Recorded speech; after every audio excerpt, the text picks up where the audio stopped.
Hello, everyone. Welcome to Nice Girls Don't Win. I am your host, Parvati Shallow, and I am here joined with an iconic reality TV maker, my newest, latest, hottest best friend, Amy Bean. Hello. We're So doing it. we're doing it. We're making our podcast. I Okay, so can't here believe we got this off the ground. I mean, really, this was quite the morning for me and it you. was touch and go. Okay, so you're gonna get to know Amy a lot more as you continue to listen to this podcast.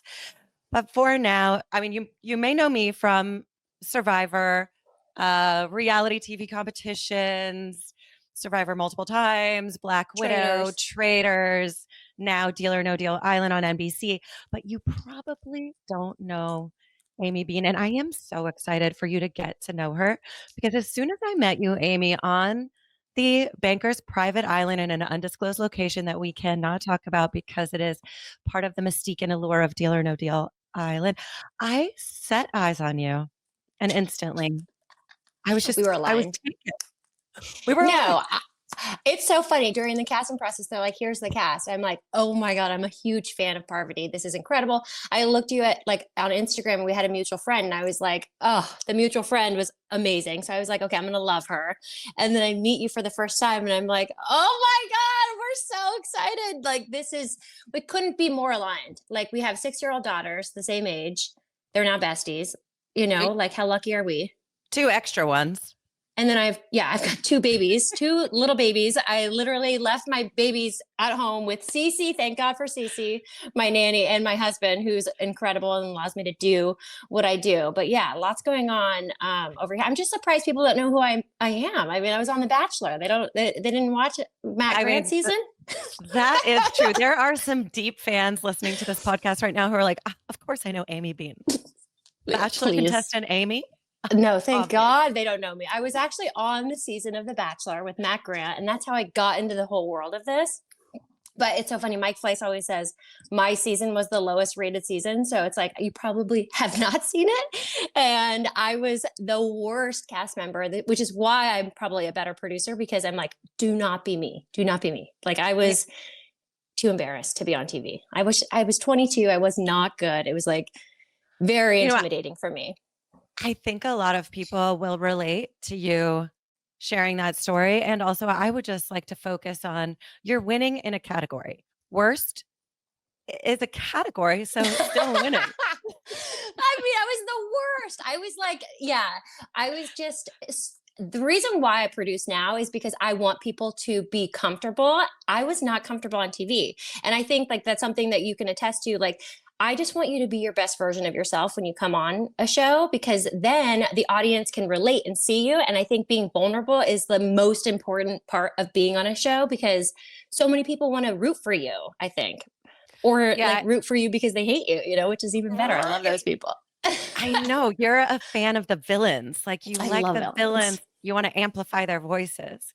I just think like they are entertaining and it keeps me entertained behind the scenes. And so it's not like we're like making them villains, I don't think ever. It's really allowing people to just be themselves in a place. And I think villains emerge when they don't know who they are, really. Like because they're just like, I don't know what to do, or they're just so themselves and that's even better, And they're but playing to win. And that brings us to what we are yes. doing here with this podcast.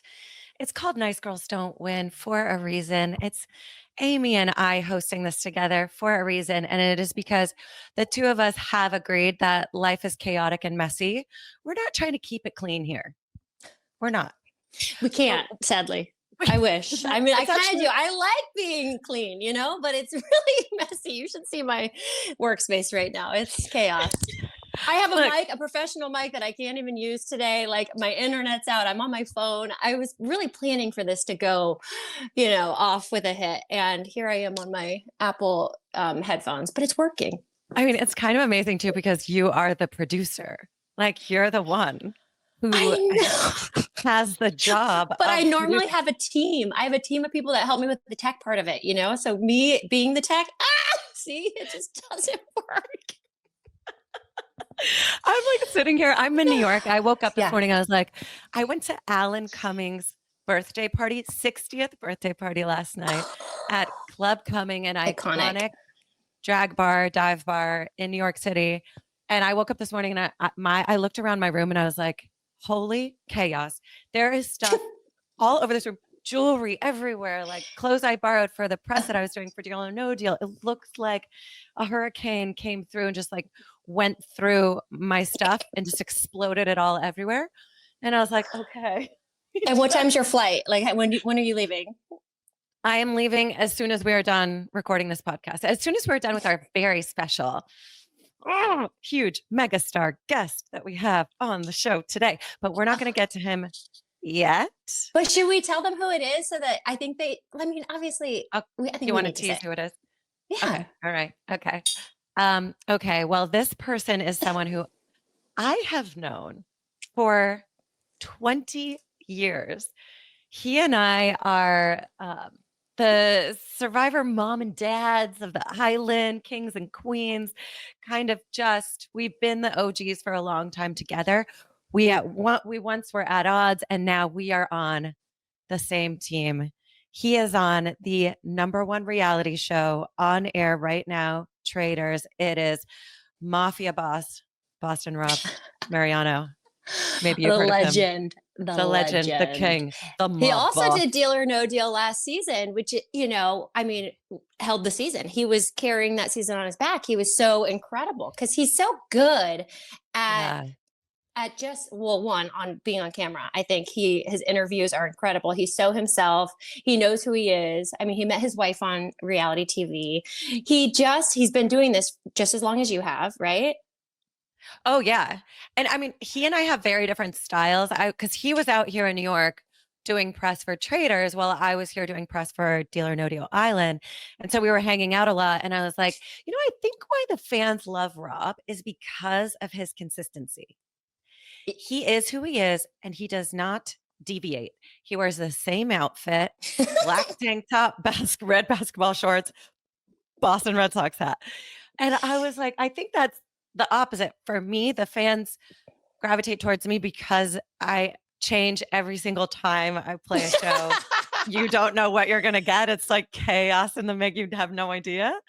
So I think it's pretty fun to hang with him and to kind of bounce off of each other because he's just like a rock. And I'm like, I don't know, a hummingbird. You evolve. I mean, you have your book this is what people should be excited about. I feel like your book, because I never really watched Survivor. I hate to say it. My parents were huge fans, but I was a Big Brother fan. And so I watched 3 nights a week Big Brother. And when my parents were like, you have to watch Survivor, you have to watch Survivor, I watched your season of Traitors and I was like, this girl's style is so sick. The way you talk is so funny. Like, you just are very comfortable in front of the camera.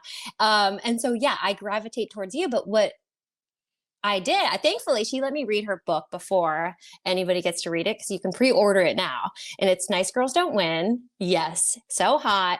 But I learned so much about you because when you play these games, you really are playing and you're not necessarily talking about your life. Like on The Bachelor, you talk about yourself and your life and your traumas and the things you've gone through. I think with the game of Survivor or Deal or No Deal, we try to wedge in story points, but really you're playing a game. And so it's just different. So reading your book, I'm like, holy shit, I get you. Like, I understand you were so vulnerable in it. And that, I don't know how I mean, I sadly overshare. So people that work with me on set, they were like, oh, well, you know what's going on in Amy's life, But Amy, I am a chronic oversharer. I think that's why we love each other so much. But I want we can talk about my book also later, but I want you to share the story from Panama where you thought someone was getting kidnapped. So this is me in a nutshell. I sadly go to the worst place ever. I am like all about being safe. I grew up in the John Benet Ramsey era where I remember watching on the news where someone can get taken from their room. And I am like, forever, my head is on a swivel. Like, I am like, who the fuck is that? So, and I will always look out for the people with me all the time. So I'm in Panama. I'm running the story team. Okay. I am talking to the network. I'm talking to the showrunner, all of these people. I'm the co-EP. And so my team of producers, we're working all hours of the night. It's like midnight. My showrunner calls me. He's like, hey, Bean, I need you to switch from mornings to nights. We want you at the Dondi game, because I would get the mornings going and I would try to leave before Dondi, but they switched me up. I was like, okay, so I have to call my producing partner, Gabby. And I'm like, going to tell her that she's going to be taking over the mornings and she needs to run this thing. This is like 12:30 a.m. I call her and like this man answers her phone and he's like, hola. And I'm like, fuck. I'm like, don't say anything. So I hang up. I'm like, and I go to the place of like, she's kidnapped. And it's not funny. My heart is pounding out of my chest. And I'm like, okay, let me call Lindsay, because Lindsay and her are normally together. I call Lindsay and her phone, also a man answers her phone, but a new man. And he's also speaking Spanish. I'm like, who the fuck? Oh my God, they're coming after me now. Who do I call? I'm laying in my bed. And just so you know, Gabby's room is next door to mine. And I can hear things in her room. And I'm like, oh, she's getting murdered. I physically cannot get out of my bed. I'm like, who do I call? So I call back the showrunner and I'm like, oh my God, that. And I'm whispering, I'm like, Gabby and Lindsay have been taken. And he's like, Amy, have you checked her room? I'm like, I can't get out of my bed. He's like, call the front desk. I'm like, I can't. I hit up every line on WhatsApp production. I'm like, somebody call Lindsay and Gabby. Somebody call them. And yeah. So finally, I have an emergency walkie in my room for like what happens at night, and it reaches me. And I hear one of the producers with who I've hit up. They're like, emergency, emergency. Gabby and Lindsay have been taken. And I'm like, oh my God, what have I created? I hope to God this is not the truth. And really, it wasn't the truth. Like, I guess I was supposed to dial the country code in front of the number. And anyways, it was late and I was fucking, I don't know. So it dialed me to some local man on both of their phones and they weren't taken, thank God. But Gabby was like, well, I know not to call you in an emergency because you will fucking help me. And I feel bad. I feel guilty, but I was scared I was next. Dude, oh my God. It's my favorite story Dramatic.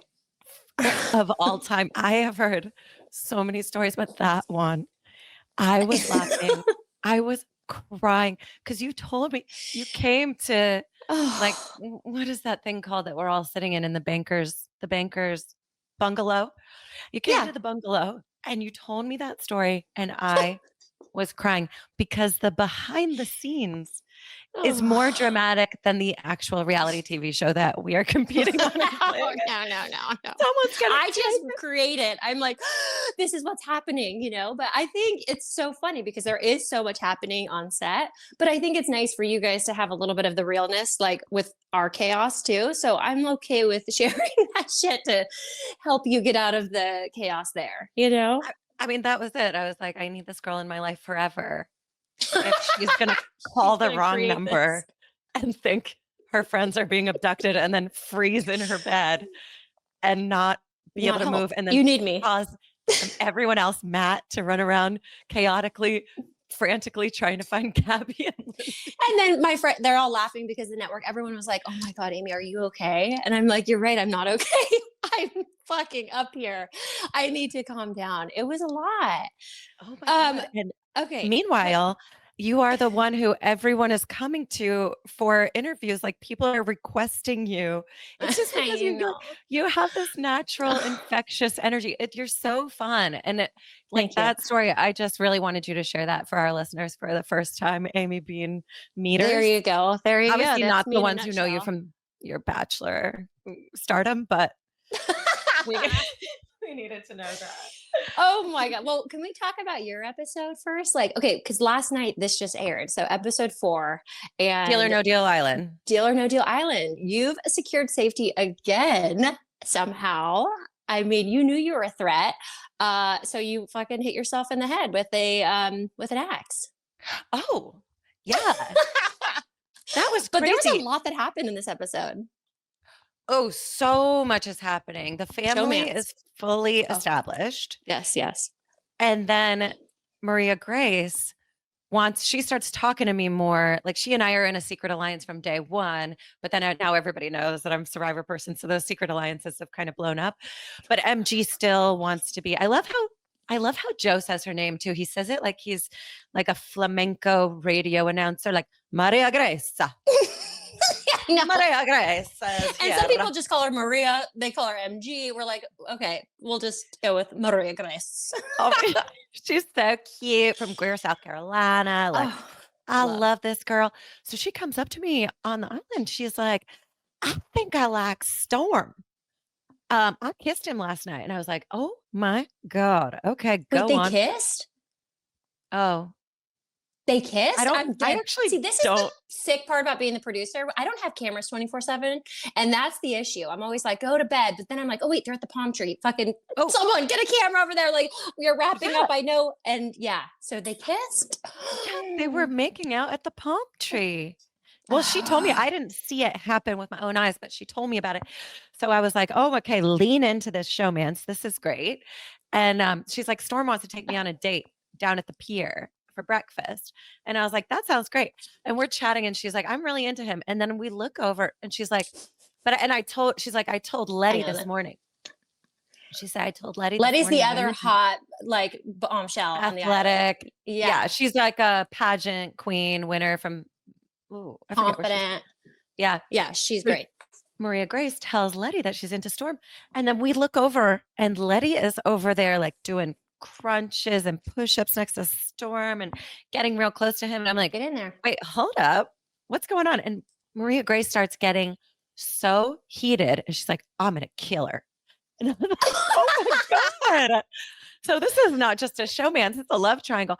I mean, I don't know where we're gonna go from here, but I know that things are heating up on the island Yeah. with the Dawson's Creek crew. Dawson Creek crew. I know it's so funny because these are you get like when you were younger, right? Like naive, not knowing how to play. I think you said this on a podcast the other day, and it was so funny about playing with new people. Can you kind of explain that? What is it like playing with people that have never played? Because you went to Traitors and you played with celebrities with big egos, lots of people, right? Like that have played these type of games or been on TV before. But all the people that have not been on TV that come onto a show, it's my favorite to produce. And a lot of them, like CK, MG, they didn't watch reality TV shows before. So that's Right. good, I think. Yeah, it's really different. I do feel like the mom. I feel like the island mom. I'm like, You are. these are all my Yeah. little kiddos. And But you only take in Dixon and MG. You're not taking everybody in as the mom, right? Is that true? I'm not adopting all these lunatics into my family because they're coming for me anyways. I'm like, these kids would try to backstab, blindside their own mother. They want the inheritance. Okay. How dare they? It is so different playing with people who've never been on a reality show before or a competition because they are very interested in how they'll be perceived and what their edit is going to be. So it does take them out of the game. I got over that ages ago. I'm like, oh God, I can't control the edit. So I'm just going to play to win regardless. And however they edit me, I will just say, sorry later if I've hurt someone's feelings. But for me, it is always like, I am coming in to win the game. So with Deal or No Deal Island, it's really different to Survivor and Traitors because those people are established. Right. Like they've played before. They either want to like take out a big name to become a big name. That's what the Survivor players want to do. Or the Traitors people don't even know what Survivors are. Like Ayan from Traitors this season is going around being like, these Survivors, I felt so bad for them. I felt like they must have survived genital mutilation or domestic violence or like, no idea like, what that title meant. She's like, they're survivors. Yeah. She really took that literally. Oh my God. I wish we would have seen that conversation on the show too. It was so funny. I know she's okay. hilarious. So playing with these newbies, I'm like, okay, I know I got to just like fan the flames, help them create their storyline. They want to be famous. They want to be able to use this as like leverage to become influencers. Or just be a showmance and be on the cover of Us Weekly or something at some point. I'm like, Mhm. what are your goals and how can I help you reach them, kiddos? Wink, wink. Kiddos. Yeah, you get them all with you, but you try, like, even with CK. I remember like when you're like, we got to keep Sydney. She's a little chaotic, and I'm like, yeah, we love Sydney. She's like, very entertaining, and CK's like, no, Ugh, I'm not doing I that. know. So that's the thing. It's like if you haven't played these games before, you don't know to keep the crazy around because it's a good smoke screen or because you can kind of get everyone unified together to go after one person. That doesn't happen very often that you have one cuckoo banana crazy person where everyone agrees, oh, this person's driving me nuts. So I'm like, let's keep that person, especially because CK is such a force. She's a huge threat. She doesn't know how much of a threat she is. She's sort of oblivious to it at this point. So I'm like, girl, you and I, like, we're kind of the ones that people are looking at as the bigger threats in the game. Let's keep a shield around. And she's like, nah, I don't like her. I'm I like, know. She's like, personally, no, not going to bring out a good vibe in me. And I appreciate that. I actually like that. Like that they, like, these new players have an opinion of their own, but she yeah, also didn't know who you were at that time, which is even better, And I think when she that's found true. out who you were, she was just like, I don't know if she had respect for it. We're gonna have to interview her at one point because she has got a lot going on in that head, I think.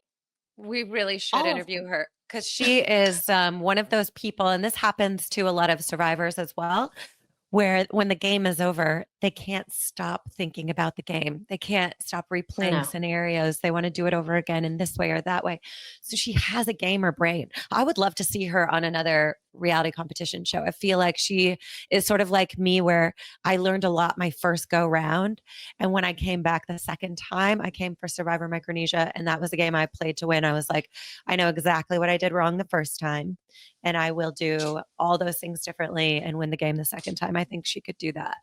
Okay. Really Yeah. quick, I'm a little distracted because my sick daughter, who is 6 years old, is in here in a full on gown, Mm. hair done. So I don't know how sick she is, but Blake, I'm going to have to do this work really quick. Can you not come in here? You're a little distracting for me. Can you see what that is? Yeah, you can come see what it is. I'm sorry. We Yeah, can we take want to this see out. her. Let's say hi to Blake if people are Am I getting watching Alma on today, by the YouTube. way? Yeah. Hello. Oh, she's in the mic. Come around this way really quick. Look at her. She was a flower girl. So right now she's wearing a flower girl dress. Oh, beautiful. But Blake, she's this is sick. very glamorous. Yeah, it's Parvati. You know, you can Okay. still look beautiful even when you're sick. Yeah, you sure can. See, You you're so can. supportive and awesome. This is throwing me back to put a pin in that and I will text you later about it. Yes. This is throwing me back to pandemic times. Like it's a little PTSD where in the pandemic, do you remember that newscaster who was like, Yes. Like, get out of newscaster here. was like, It's the greatest. There's 3 kids that come in and the nanny or wife or whatever and it is. he's like tornadoes, fires, and the kids are the nanny's trying to get them out of his Zoom shot. That is what's happening right now. He's like on a But look, big newscast. Yeah. that is what this podcast is. You guys, we want to encourage our listeners to just get it done. Get it done. It doesn't have to be perfect. It doesn't have to be clean. It can be chaotic and you can still get it done. You can still play to win and you can still be the best, even when chaos is swirling around you. I was gonna say, like, I'm pretty successful. I feel like I make my own happiness. I make my life how I want it. I think you're the exact same way, which is why we're doing this and why I love you, because we are champions of just like live in it and just get through it.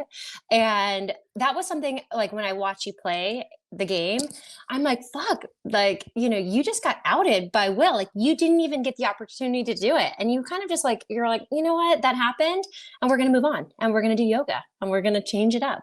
And now I gotta blow more fairy dust to really get them in my cult. A little more work, but you really don't make it a big thing. I don't make it And a I big like thing. that. I don't make things a big thing. Yeah. Moving on. No, and you just move on. And I work as a life coach as well. So this is what I share with my clients who are perfectionists because many, many people are. I do not have that issue, but perfectionism can be very paralyzing. It can really like stop you from doing the thing that is yours to do and putting your creative work out in the world and sharing your voice because it's like, oh, I'm going to wait until it's Yeah. perfect. I'm like, no, just do it. Trust that in the beginning, you're going to suck and then you're going to get better and better and better as you keep doing it. So Great I advice. say, I mean, I make mistakes all the time. I was so nervous. I was telling my friend that we were doing this podcast, and I had just done a bunch of press in New York, and I said some things that I'm like, oh, wish I hadn't said those things. It's Yeah. just sometimes things slip out of my mouth, Okay, and I'm because you're like, human. I was oh, like, wait, because you oops. normally are just like, "Ugh, it happened, moving on." But yeah, so how do you get through that? But then they live in print or they live online forever, and it can Ugh. snowball into a big thing. Like the title of my book, Nice Girls Don't Win, is taken from a feud I had with Sandra Diaz Twine from Survivor, who wrote something on a message board like Parvati's not that nice. And I posted it and I said, call me anything. Don't call me nice. Nice girls don't win Survivor or build lives they love, but feel free to like keep my name in your mouth to stay relevant. It was so snappy and mean. And You're so good. I usually would just like you said, let it Come roll back. off. Yeah, Mm-hmm. I would let it roll off and I'd be like, it's Sandra, whatever. I don't care. But for some reason this time I was like, nah, I'm gonna say something. And then it just became this massive gasoline fire, Yeah, fight. fans making videos. Online fight. So I'm like, Sandra and I are cool now, but we had to create a truce in the castle and Traitors. And also, it reminds me of when Phaedra came at me in the castle and she's like, Parvati, nobody likes you. And I was like, oh, okay. Well, are we still working together? Like, can we move on from that? Like, that doesn't, fine. Nobody likes So do me. those That's things hurt you? I feel like, irrelevant. yeah, but I mean, like because you're in the public and you're playing and this is being like, does that hurt you a little bit, or are you able to just move on? I think that is what I worked on in writing my book was to move away from caring so much about people liking me and Yeah, starting to really develop an authentic sense of self that I liked yeah, myself. So if people good. didn't like me, it didn't matter that much. That's how I feel about myself. I'm like, you know what? I was raised by my mom, who I'm my dad, but my mom is very, like, she's a Leo, very outspoken, funny. People want to be next to her at a table. But because she's always said, like, be kind, but take no shit. And I feel like that's something that I was like infused with as a kid. So I've always been really nice and really kind and likable, I think, to people. I want people to feel comfortable and stuff. But as soon as you fucking push me one way, I'm like, all right, noted. I'm Mhm. good. You know what I mean? And I won't take any shit from anybody. Like, that's just how I am. I'm like, I know my worth. I think you know your worth. I know what I bring to the table and I feel good about it. And I always said, if I had nobody and I had just my sister, I'd be okay. But thank God I've got like a lot of people in my life, because I think good things happen to good people. And I am a good person overall. Right? Agree. And when you develop a likability in yourself, like the sense of self that you're like, I really like myself, Yeah. you become a magnet. It's like people can't get enough of you. They That's want to be Rob. around you all the time. Yeah, that's Rob. Yeah. Let's be Oh, honest. what? Watching him, I mean, Rob knows he loves himself. He loves And himself. he does. He And knows I like himself. that about him. I like that about people. I'm like, if you can really be confident with and like who you are as a person and genuinely be a good person, I want you in my corner. Like, I like that. Let's bring him in. The man, the Oh, myth, the is legend, he the here? traitor. The traitor. Boston Rob Mariano is joining us on the Nice Girls Don't Win podcast. Thank you. Thank First you, guest. girls. This is our first day of doing this, Rob. Like, can you believe we're actually doing it? We got this It out of the group shows. chat. It shows. Trust me. No, It was a mess to get on here. I was just like, she's in New York. You know, we live like 10 minutes away from each other, and we should be doing this in person together, but we don't know where we'll be in the world. Like, same as you. You're always like up in somewhere, you know? And so it's just easier to do it in a little box here. And Okay, then we Rob, can grab people. I want to really dive into the heart of the matter right now. Yeah. Because you and I have known each other for now, I think we've decided 20 years. close. But about 18 or something, I think. Yeah. 18 years. And you are like the pinnacle of reality television competition. You're on the Traitors right now. I was in the castle last year. Yeah. You're there now. I kept your bed warm for you. Is it cozy in there? Thank you. And we swapped spots because now you're on my little island over there on Deal or No Deal Island, and I know, but keeping that pretty fresh too. they upgraded our lodging. Yeah, our paths have kind of like passed a lot over the past like 20 years. We keep getting into woven. So Yeah, it's I crazy. want you guys then to play were in- together. Like, we need you guys back on a TV show together to play. I mean, I don't know, because you guys never really worked together on TV. But like we behind the tried scenes, to you in one always. season. In season 40 of Survivor, we tried to, but we got separated. There was a swap, and and they couldn't let us. They couldn't let us get any ground. All right, execs listening, let's get them on a. I know, Parvati. Like, are you done playing Survivor? Rob, are you done playing Survivor?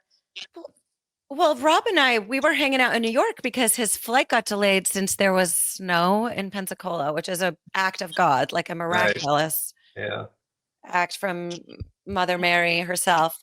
Like, what's happening? So we hung out more in New York City before he took his next flight out the next day.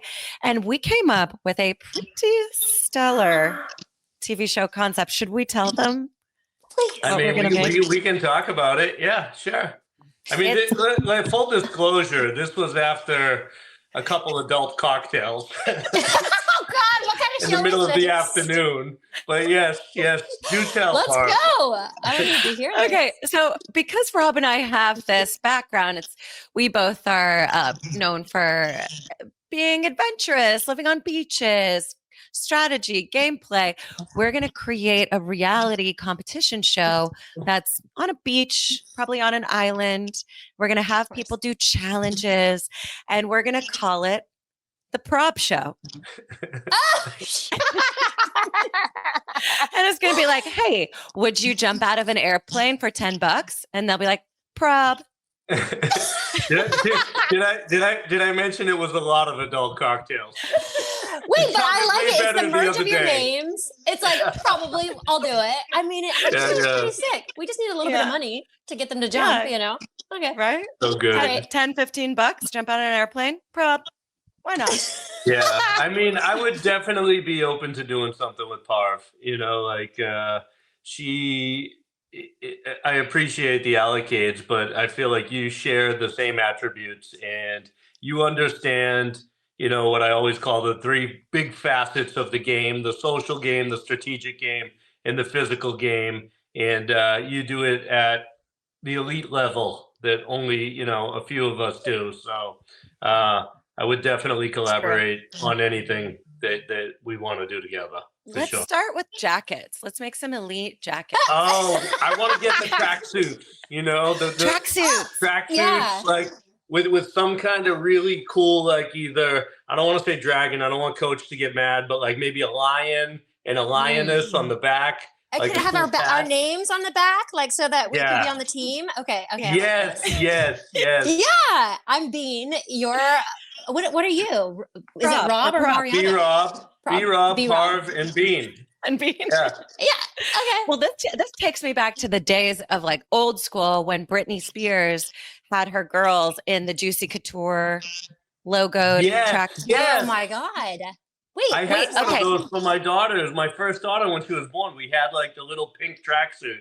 Yeah, we need some pink tracksuits. Okay, so pink. You're okay with that, Rob, right? No, pink, I'm going with red. I'm asking you, Okay. what are your colors? What color is your color? I'm getting the red on red with the white stripe.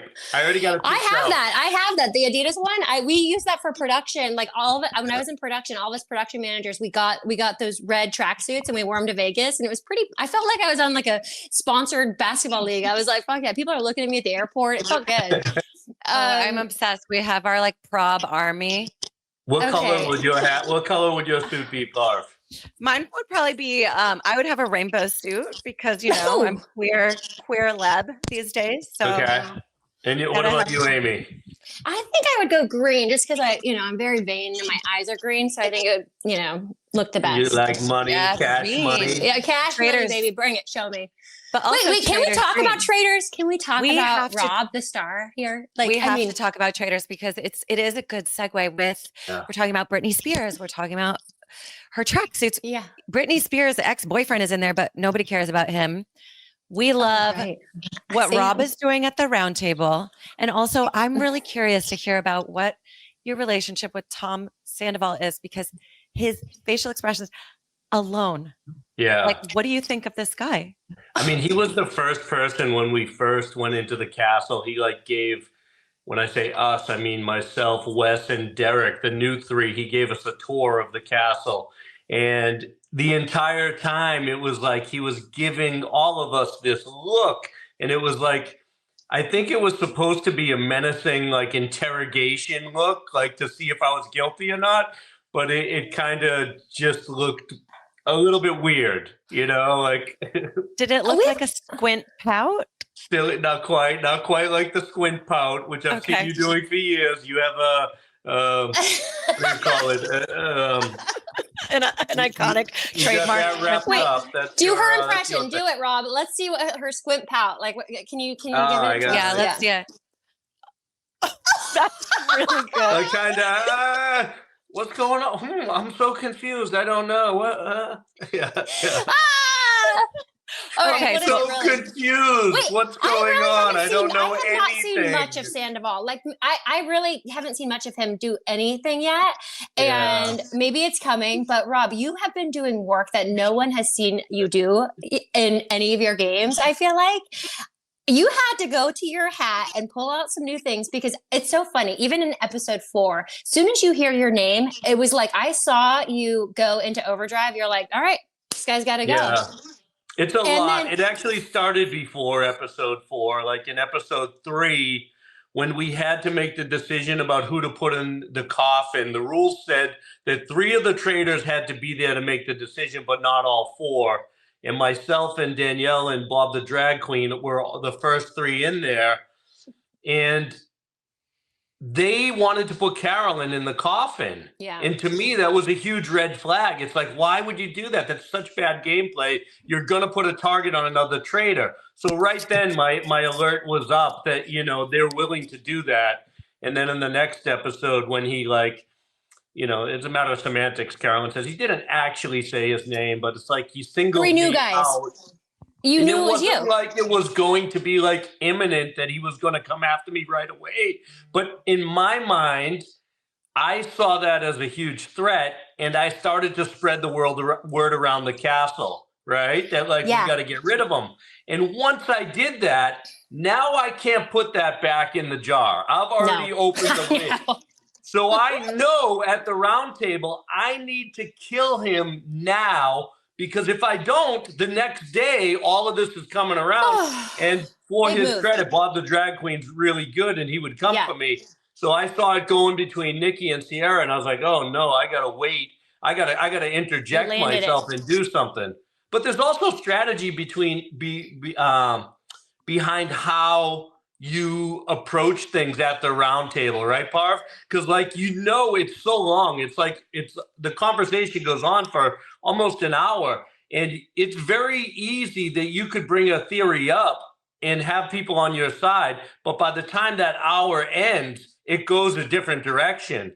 So I wanted to wait towards the end before, you know. So that's why you were so convicted, because Parvati and I were texting through it, and I was like, oh my God, this is fucking so good. And she's like, I don't know, he's going a little hard.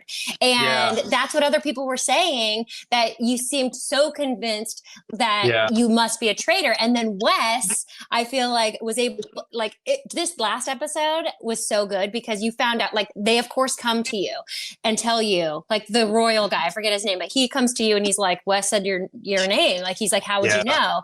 And I'm like, you're so fortunate that people always want to work with you and tell you this stuff. Like, I don't know how they still don't know. It's not like you're left out of anything. You're still included in everything. And you would think as a player like you would kind of try to keep you. I'd keep you out of everything. I'd be like, fuck, I got to keep this guy out of it. You know, no, that would be bad for you. You wouldn't want to do that. Tell her, Parv. You want to be in the alliance. You don't want to be on the outside of it. Really? I know, but you're so scary. You are a shark, and that's why. But I'm not to the people that are my people. My people, I will protect my people. I know. mean, up to a point. If it's a game where, like, you know, at the end it's got to be you, then, you know, that's going to come at a point. But I'm going to ride with my people. But watching you and Danielle, because Danielle did the same thing. She was like, I got to get Caroline. So she's like, I'm going to go spread the word. It didn't work like with what you did, right? Like you make it work regardless. Parv, you have a big take on this. I know you watch it and you're like, this guy. I'm just over here biting my tongue because I love how excited you are, Amy. You're like fangirling over Rob right now in a way I've never Well, I seen. never watched Survivor. And so like I hate to say that, but when I watched Deal or No Deal, I was like, oh, this guy knows how to play. And I like gamers because I'm a gamer. But it's funny when I met Rob because he came out for the after show. And remember what you told me, Rob, which I was like really offended by, but it ended up being my favorite compliment ever. I don't know. I'm scared what you're going to say. You said that you were like, if I were playing a game with you, I'd have to get you out immediately. And I was like, that's oh my God, this guy's an asshole. But you I don't know. But that's honestly a sign of respect. It's because I notice your self-awareness. I notice that you understand the deeper things. Okay. Right? So at this point in the castle, like, you got to understand the way I'm coming to the game, the whole thing, I have like a big enough target, and it's like they want to make it bigger. And that's fine because like I do my best work when the pressure's on. Like that's a fact, I do. But there's so many layers, and Parv and I were talking about this last weekend in New York, and like the meta to this game is so far beyond what anybody sees just on the surface. Especially like it always is when you play with players that have played before, but in this situation, what's going on in the turret on this season, it's even that much more elevated. Yeah, it seems like you all hate each other in the turret. Like, yeah, there's a little bit of that. I mean, I don't think they definitely weren't thrilled that I was added after, right? They had their little thing going on. And in my mind, like at this point, Danielle and Bob, the drag queen, had formed a strong alliance before I got there, even though Carolyn was included. And when I came in and disrupted that, not only did it, in my mind, from my point of view, make Danielle feel like he just took away the one person that I was willing to work with to the end, but it also put distrust with Carolyn, because the truth is I do want to work with Carolyn, and I'm trying to work with her, and you'll see. Oh, that's good intel.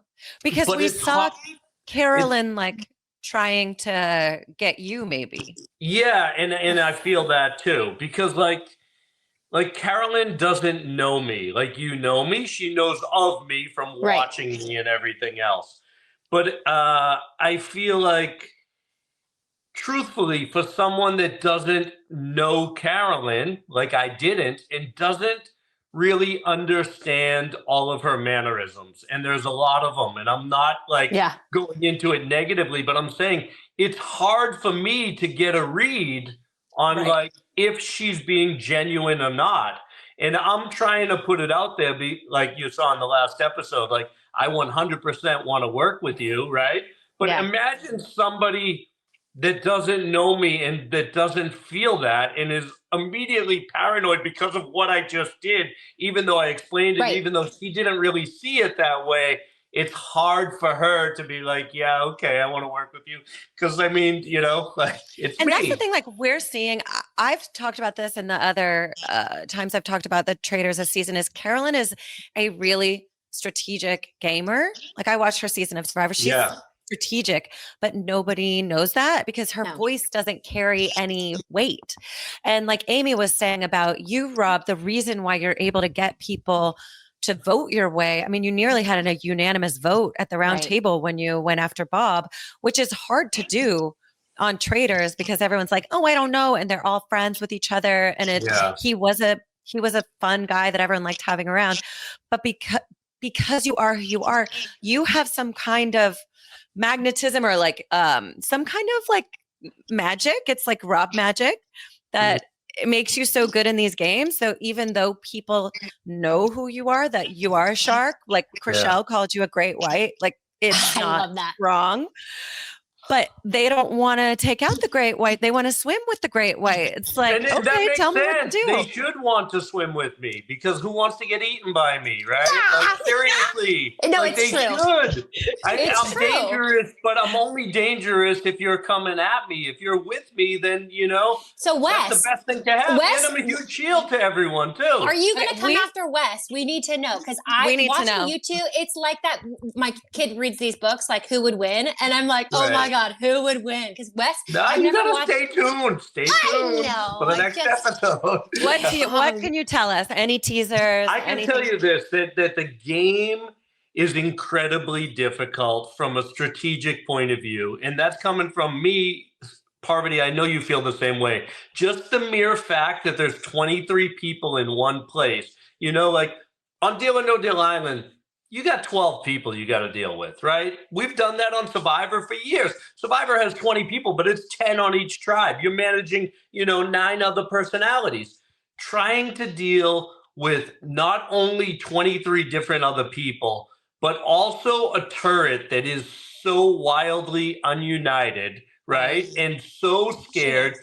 You can see the alliances and the thought process between like Danielle. I can predict like how she feels. I can see, like, I watched her like last week, with the thing with Brittany and with Dolores and Derek, and you can see her final alliance, or at least I could, because I think that, to answer your question, I think that's the one thing that I feel like I probably do as good, if not better than anyone, is that I'm able to see the game through the other person's perspective. And a lot of other people are just singularly focused on the game through their own eyes. And I think if people are able to look at it through other people's eyes, they see beyond. And that is really hard to do when you are in a state of fear. Yes. So what Traitors does is it creates so much chaos and paranoia and distrust with people instantly off the bat, because you don't know the person you're sitting next to, who you were just chatting with. Now you take the blindfolds off and anyone could be a traitor. So people just instantly shift into survival mode. Yes. And when we go into survival mode, it just narrows our field of vision and our ability to think beyond just save myself, just keep myself alive. I just don't know how do you you do have it. that, Rob? Yes, so I don't see it like that. I don't see it like that, and I never have. And that's but how? Okay, so this is a real question. I really want to ask you this. How do you have the capacity to either, maybe you feel the fear, but it doesn't overwhelm you? You are in this container of chaos and you can still rise above the mess and the chaos and paranoia. And you can still think for what other people are thinking was best for their game. You can see from a higher vantage point. How did you create that as a child? Like, where did that come from? Yeah, I'm not scared. So the thing is, like, different people need different things. Different players need and appeal and react to different things. Some players are very emotionally. Some people are very ego driven, right? You have to appeal to their ego. Some people are logic based. And what I try to do is I try to accurately know what each person is going to respond to, and then I give that person what they need, or I find the commonality or the common ground to give them what they need and still get what I need. So it might be broing down with Dylan, you know what I mean? Feeding that, or it might be like appealing to, like, look, Wes, I know you're a gamer, Derek, you're a gamer. We got what we got, and I got that. Where someone like Chriselle, who's not into it, she needs like that support system. She needs that guy, the hug, right? So where did it come from? I don't know. I can't explain it other than like. But you're good at reading people. That's it. That's what it comes down to. You can read people within a second. And like, let's talk about been able to do that? What did intimidates you do that you? in Do high people school? intimidate you? I need to know. What kind of people intimidate you? Because I feel like nobody. But I want to know, because even for you, Parvati, I don't think anybody. You, Amy. No. Yes, I'm not scared. I'm not scared. I'm not scared to lose. And I think when you're not afraid to lose, it's freeing. Like, to me, I'm concerned with making the correct move that's best for me. And sometimes that means, sometimes that correct move comes early, sometimes it comes later. Like with the Bob the Drag Queen stuff, like my intention was to go into this game and chill and hide. And that's what I wanted to do. And because I know, like, optimally to play that game, that's what you have to do. But there was a situation that happened that was forced on me. And once I see it, I can't unsee it. I know. So I'm not afraid to go, and to answer your question, Parvati, I don't know. Like, I've always just, like, I think, like, that's the one thing. Like, is it like some Boston? stuff is hard for other people, and Who were you as a kid? What kind of kid? Yeah, were you? like, I was wanna it? know. Oh, I was I was. Is my mother listening? He I was a good boy. Boy. I got into a lot of. I played hockey growing up, and I wasn't afraid to stand up for what I wanted, and if I had to fight for what I wanted, I did. But That's what I think. It starts young. Like, you Yeah. start training your nervous system really young to be able to handle confrontation, to know what it feels like when your adrenaline is coursing through your body and still be able to think straight That's and important. be strategic. Was there ever a moment where you were like, I want to work with Bob? Or was it like, Bob, you were thinking like, I'm not good for Bob's game, so I got to get rid of him? Bob, I wanted to work with him so bad. I really did. I could tell instantly that this dude was so smart. Yeah. Seriously. He was doing too much. He was playing both sides so well, But the fact that I came in late, it's like the new guy to the party. It doesn't matter that it was like literally only one day later. That one day changed the course of a lot of stuff. Like the stuff with Tony. You had a Tony lot was more work already to do. gone before I even got there. That's a good example, actually. Anyway, I'll save that for the finale. But save it for the finale because we got to wrap up. But I just want to know, have you heard from Bob? I haven't heard from him. I sent him a message through social media, and I just told him, like, big respect and love. And he sent me, like, a heart message back, like, okay, good. I think Bob's definitely the type of person that understands and gets it. He's very intelligent, and he's on another level, There's a lot of chaos in the turret this season. I can see. I am anxious watching it because I feel like it's illegal, like, to go after another traitor as a traitor. And I'm like, it is happening. It's popping off. Like, this is, I've never seen it like this. And so for me, I do have anxiety watching, one, because I love you and you're my friend. And I'm like, please stay alive, and you're doing good. You're doing great. Oh, it's good. Yeah. Wait, really quick. I want to know what he thinks of the after show. You've been watching. I mean, oh my God, know. After show. Oh my God, it's so good. It's so good. And this week's episode, I just watched this week's episode. So good. Yeah. So good. The showmance, Dixon freaking takes out Storm. We had this beautiful budding showmance. I was so excited. I'm like, no, that's my boy. Crazy. He wanted her for himself. He didn't want the competition. Do you think it's going to work out for him? I mean, I don't know. I always love to see someone that you don't expect to make a big move, right? It's fun. What he wanted. That's what he wanted. But he was trying to play it like it was Survivor or Big Brother. He's like, he thinks of this as like one of those games where a big move is going to matter. Does it in these in Deal or No Deal Island? Like, do the big moves like that, does it help build your resume that people think you need? So it's a different kind of game. Like, we were talking about this too, Parv. Like, there's different parameters to the strategy of the games, and it could get him a little bit of social capital in the game. It could also hurt him too. I think Parvati's I've been watching her game out there on Deal or No Deal Island, and the bar is this high for her, and she's right there. Like, you're doing exactly what I would expect you to do. I'm shocked. I'm literally shocked that they didn't target you from the jump, but you haven't been at risk yet either, which is pretty impressive. Opposite reception to you. Like, they were all like, get this guy out of here vocally into your face.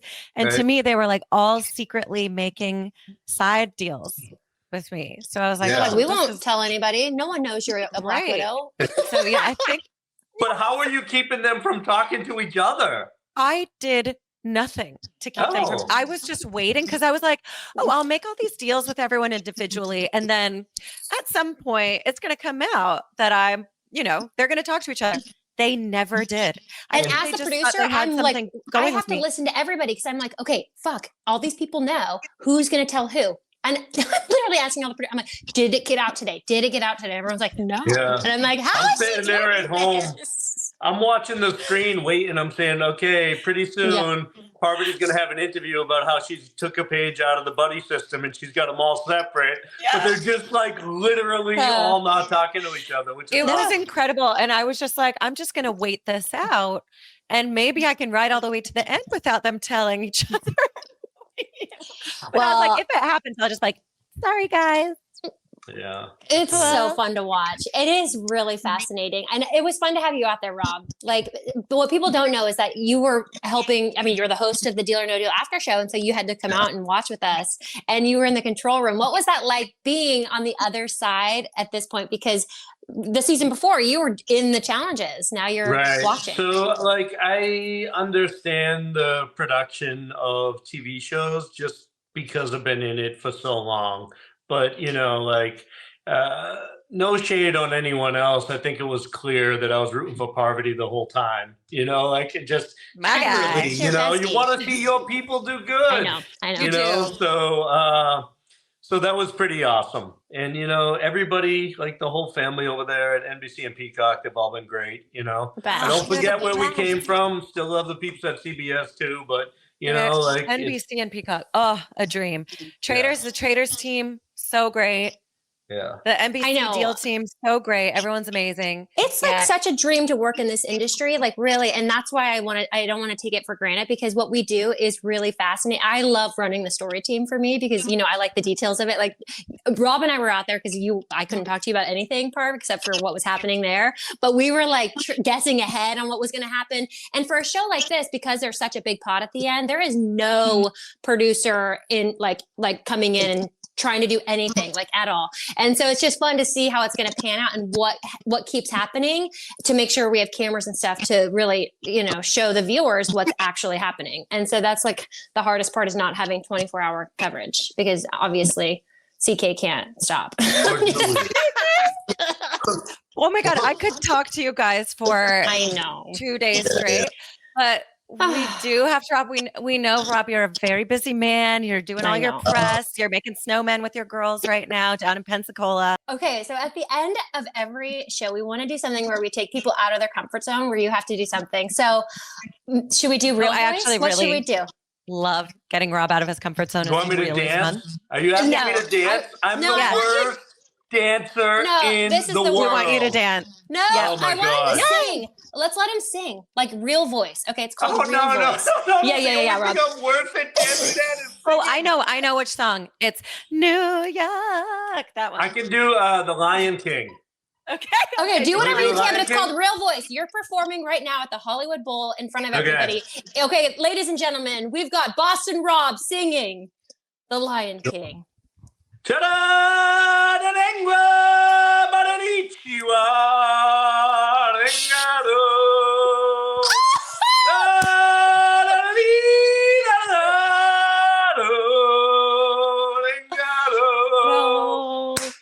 Oh my God, we are definitely putting a lion on the tracksuit. No, give me a baby. I love you, Rob. This is so fun. Y'all be good. Okay. Peace out. Well, that is our show for you today. I hope you had as much fun as we had. Thank you so much for listening. And if you loved it, leave us a 5-star review, comment, like it, subscribe, share it with your friends. We cannot wait to keep this party going. We've got some amazing guests lined up for you guys, and I know you're going to love it. So stick around. See you next time.